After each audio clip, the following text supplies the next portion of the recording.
Hi, this cat is called String Cleaning. Where is it about? Well, it's about software which scans in the text of old novels to our database.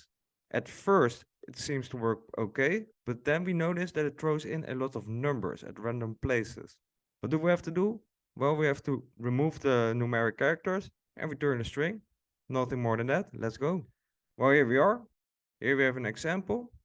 So what I want to do is to iterate through the string for character in the string and print the characters. And we have to check condition, whether the character is numeric or not. String types have a built-in attribute is numeric, and that will return a Boolean value, whether the character is numeric or not. Well, this says it all. As you can see, numeric characters return true.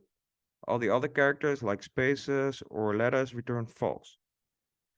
And the same applies to special characters. And this is what we have to use. If the character is not numeric, is false, then we have to do something. Let's create a new string result. If the condition is met, the result should be equal to the result, but we add the characters up. And that will filter out all the numeric characters. So let's print the result in all the iterations.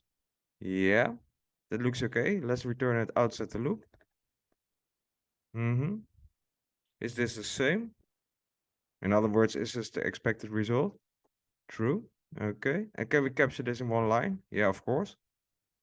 So what we can do is the following. We use list comprehension. It's basically the same character for character in S if the character is not numeric, is false. This will return a list. Yeah. And how do we make this a string? Well, for that we use the .join method, and it takes in the entire list as the argument, and that returns the same result. Here you can put in a delimiter, by the way, as you see here, but we don't need that. So we can just leave it empty. Well, let's test it out. Attempt. And there we go. Works like a charm. I hope this has been useful, that you learned something from it. I'll thank you for watching and hope to see you in another video. Ciao.